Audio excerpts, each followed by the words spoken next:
So, hi guys! Welcome back to my channel! So, for today's video is a very special video dahil andito ako kay Ate ngayon and nakairam ako ng rubber shoes. Kakaakyat ko lang mula baba kaya ako hinihingal. Nasa third floor ako ngayon. So, ayan, may mga clips akong binidyohan kanina. Random clips lang yan regarding sa flood control issue dahil may hearing kaninang umaga. And na-impact na talaga ako sa mga eksena doon. Pero pag-uusapan natin yan habang nagwo-walking tayo. So, ito yung rubber shoes. Size 11 to. Sobrang laki sa pinsan ko to. So, hiramin lang natin siya now. Dahil mag-walking tayo at pag-uusapan natin siya habang nagwo-walking tayo. Wait lang. Suot lang ako. Kakagising ko lang kanina. Napanood ko yung sa flood control. Day, uminit yung julo ko talaga legit. Uminit yung ulo ko sa mga perang pinatalo, sa mga kasino, na sana itinulong na lang sa mga taong bayan. Ay nako. Tapos sakto pa kanina habang nagla-lunch kami, may nakausap ako. Sabi ko, Naichi, bakit parang tahimik ang mga kinemi ngayon, mga marites natin. Sabi niya, nag-ikot-ikot kasi yung sa 4-piece. Basta wait lang. Pag-usapan natin yan habang naglalakad-lakad ako. Total gusto nyo naman na magpapayat ng dala-dalings nyo? Magpapapayat na tayo. So ayan guys, naka-rubber shoes na ako. And then nandito ako sa third floor ngayon. At gagamitin natin yung treadmill ni ate. Pakita ko sa inyo, let's go. Plangak, pasabog. So ayan yung treadmill ni ate. So dyan tayo maglalakad-lakad ngayon. So pwede ring walk kasi sweet girl lang. Ito ginagamit ni ate actually kapag nag-exercise din siya. So, tara, try natin to. And everyone, so hindi ko alam kung paano to. So, ito yung start, ito yung stop. Minus and then plus ng speed. And then, ito yung mga lumalabas. Yung time, distance, and calories ata. To hindi ko alam. And then yung pulse. So, nararamdaman niyo yung pulse natin. So, hinihingal tayo ka 74 pa yan. So, ang target natin today ay hindi ko alam. Pero pag-uusapan natin yan at papakita ko sa inyo. At magchichika tayo about sa flood control issues. Ayan. So, ayan na everyone. At ayan, nakastack up kayo dyan. So, hindi kita yung treadmill. Dahil wala akong pagkipwestuhan ng phone kasi medyo nasa sulok siya. Tingnan nyo. Ito yung treadmill. And then, ito na kagad yung hagdanan. So, pinatong ko lang to actually sa mga wire dito. Dahil itong saksakan ng aming tawag dyan, mga CCTV. So, start na natin. 3, 2, 1, go. So, ayan, nag-start na tayo. Umaandar-andar na siya, guys. Gusto ko siya makita sa inyo. Wait lang. Ayan! Baka mag-sumpa ko nito eh. So, ayan, nag-umaandar-andar na siya. Nakikita niyo yan. So, nag-start na tayo mag-walk. And then, mag-start na rin tayo mag-chikahan.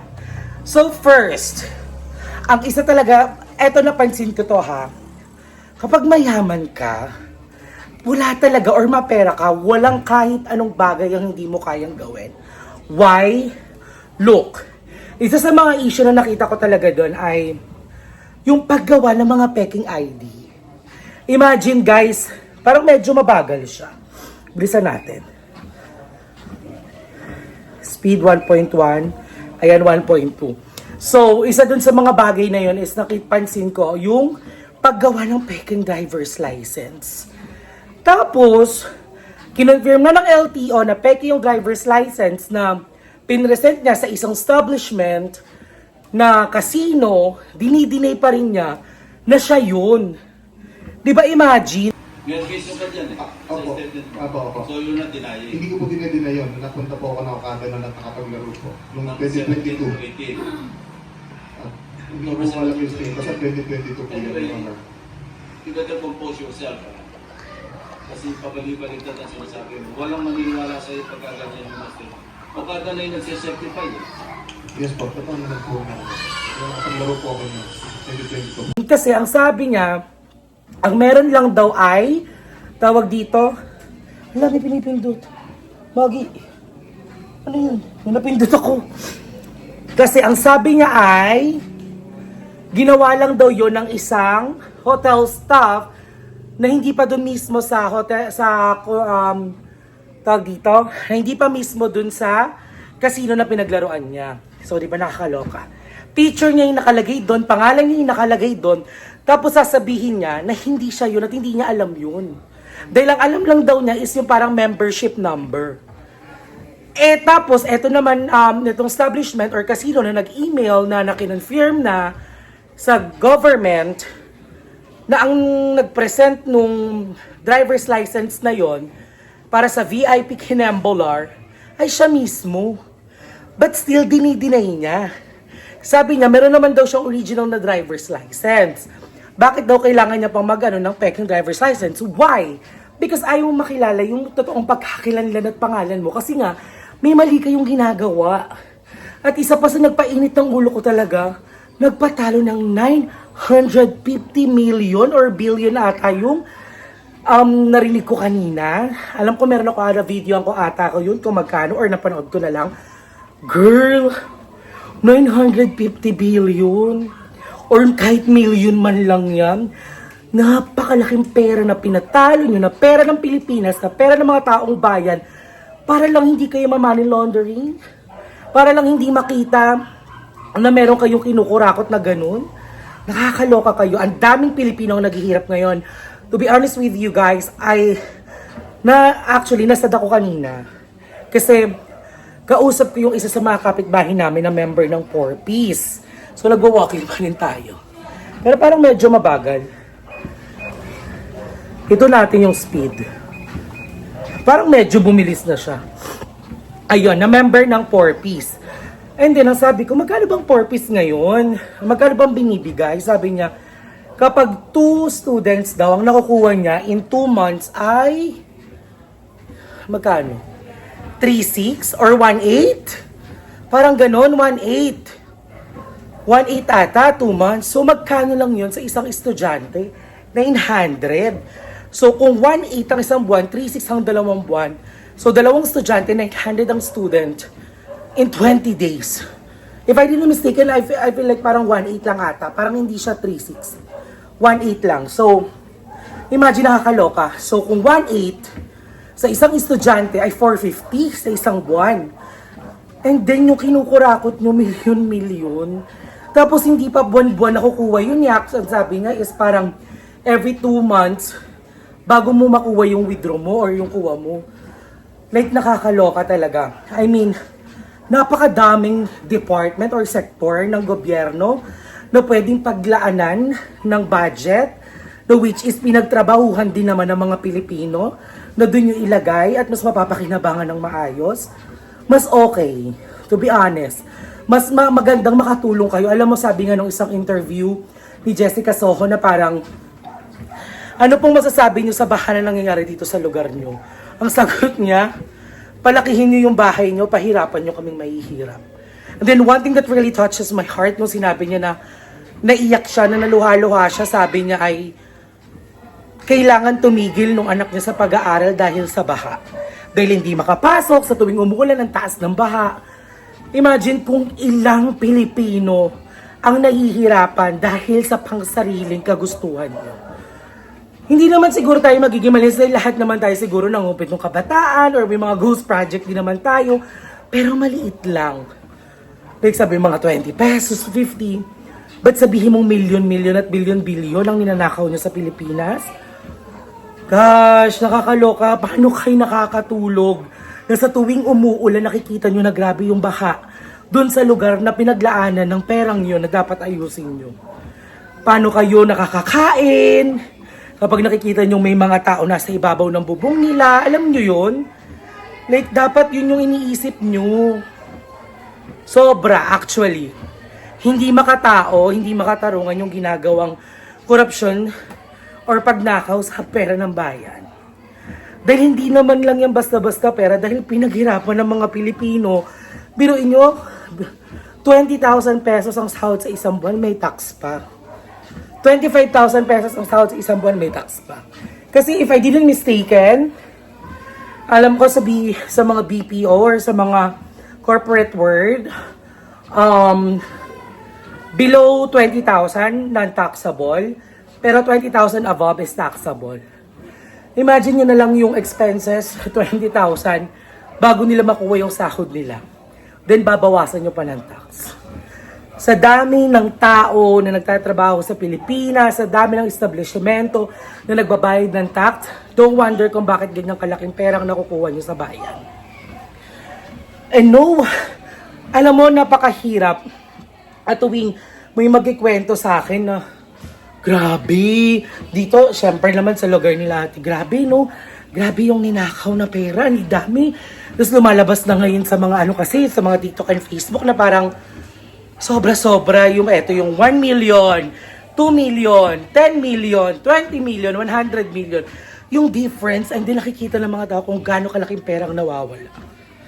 I think guys, dapat wag natin alisin yung attention natin dito sa issue na to because ginugulo-gulo nila yung pangalan, ginugulo-gulo nila yung mga issues.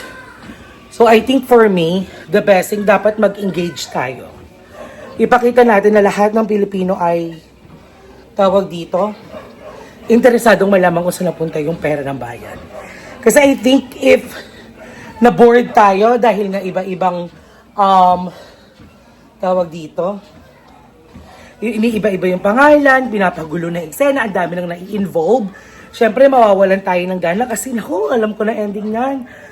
Naku, ganito lang yan, naku, ganito lang yan. Feeling ko, doon nila tatakpan ng panibagong issue to. Dapat mag-focus tayong lahat. Ito I promise, sa bawat vlog na i-upload namin, actually sinabi sa akin to ni Aye, sa bawat vlog na i-upload namin, lagi namin i-mention ng flood control para hindi mawala sa isip ng mga tao na nanonood sa amin yung issue. Ito kasi yung isang issue na hindi natin dapat baliwalain.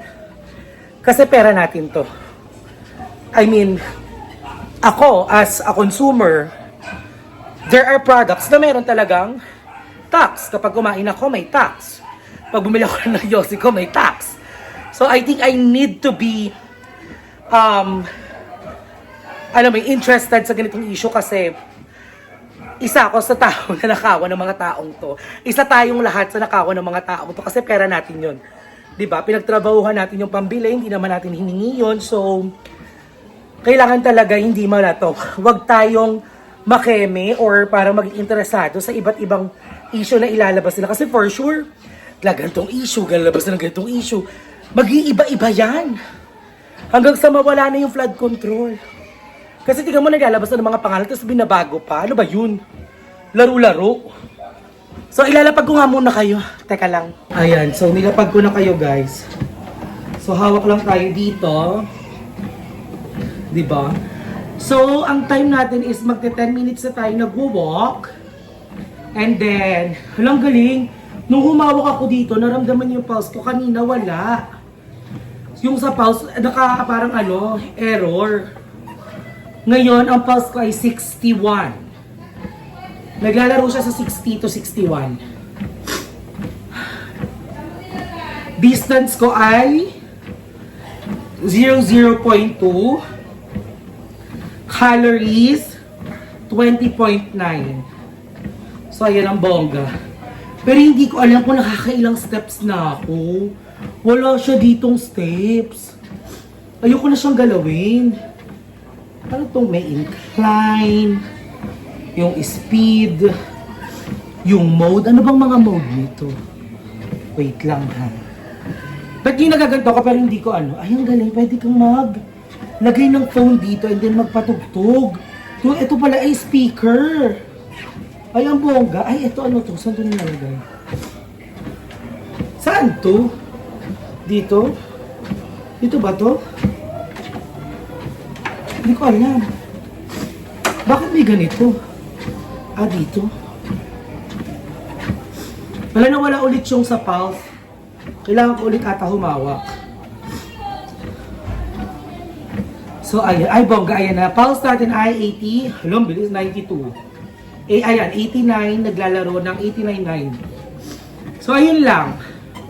So, I think dapat bilang isang Pilipino, bilang isang botante ng Pilipinas, we have to be more knowledgeable and we have to be careful sa mga taong ibobote natin. Actually, hindi na nga lang dapat yun eh. Kasi biruin mo ha, private sector na yon, I mean, if I didn't mistaken, or yung mga kumpanya na yon na nagtatalaban-laban sa bidding ay mga private na yun. I mean, hindi na sila part ng government. If correct me if I'm wrong ha, nakakaloka. Diba? I mean, isang tao, anim na kumpanya. And then, dahil nga sa malaki yung nakukurap doon, sila yung kinokontak para ibigay sa kanila yung project na yun kasi magkasundo sila nung department na yun. Alam nyo nga, yung, I think part pa rin ng DPWH yung paggawa ng mga kalsada, di ba? Share ko lang. Dito actually sa amin, may ginawang kalsada dito papunta kila ate. Siguro ginawa siya more than a year or let's say a year. And then ang bilis na sira. I mean, may mga uka-uka na kagad yung ay alam niyo yon na parang hindi quality kasi yung ginagawa. Tapos yung mga lumalabas na issue pa, yung sa cut-eye, sa mga highways, ang nakalagay doon, ang price nun na parang ilaw sa parang highway is 1,000 lang. Pero ang nilalagay, 11,000 ang isa. Imagine, sa 10 meron ka ng 110,000. Kaloka kayong mga tao kayo. Hindi kinaawa sa mga Pilipino. I mean, hindi ko naman kayo masisisi kasi you have the ability. And then may siguro may tao din naman na nagsasabi sa inyo na gawin yun. I mean, when money talks talaga, everybody listens. So, talaga nagiging normal yun sa inyo na parang nagagawa nyo na rin. Pero, sana, kung gaganon, huwag naman ganun kabongga. Birit eh. Yung sobra, ilagay nyo sa iba, sa edukasyon, sa ospital, sa pagtulong sa mga Pilipinong walang trabaho, sa mga lugar sa Pilipinas na hindi pa abot ng modernisasyon, I mean, ng sibilisasyon. Alam niyo yun, yung mga bundok na walang kuryente, yung mga lugar na sa bundok na walang ng source ng water and electricity, tulungan nyo, di ba? I mean, napakadaming lugar sa probinsya na ang nahihirapan talaga dahil wala naman masyadong oportunidad. Bigyan nyo sila ng opportunity na magkaroon ng pangkabuhayan, yung mga ginagawa dati, para gagawa ng mga bracelet, gagawa ng mga walis-tambo. Yung ganun, para may pagkakitaan sila. Kasi dumadami ang populasyon sa Maynila dahil napakaraming tao o Pilipino na nanggagaling sa mga probinsya na mas gustong lumuwas sa Maynila dahil mas maraming oportunidad at mas malaki ang kita. Sabi nga ng isa na parang nung isang spokesperson na yon na magkaiba po ba ang gawa ng construction workers sa Manila at sa probinsya? Mas mahirap po ba ang trabaho ng construction worker sa Maynila kaysa sa probinsya? Mas magaling po ba ang manggagawa ng nasa Maynila na construction worker kaysa sa manggagawa ng construction worker sa probinsya? Kasi, imagine guys, hindi ako aware or familiar sa, tawag dito, sa province rate and Manila rate. Kasi ang alam ko dati 350, 500 eh. Hindi ako sure ngayon kung 650 to 450 gano'n. Pero pareho kasi ang trabaho ng bawat Pilipino kahit nasan man sila. I mean, walang pinagkaiba ang trabaho ng nagre-reading ng tubig sa Maynila at sa Cavite. Imagine nyo, Paranaque ba? Or Las Piñas? Ang naghahati na lang sa Paranaque at Bacoor at Kawit, tollgate, pero meron pa rin diferensya ang sahod. Diba? Nakakaloka.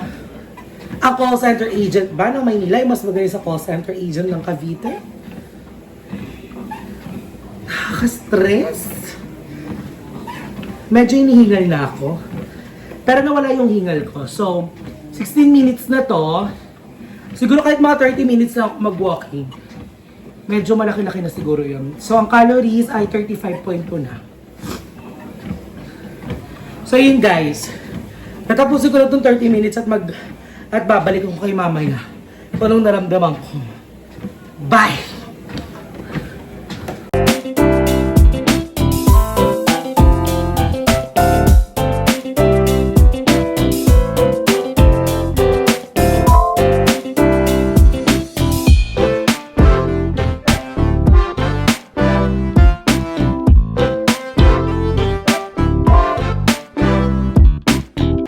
So, na everyone, at naka 30 minutes na tayo ng walking dito sa ating treadmill. So, hindi ko siya napakita.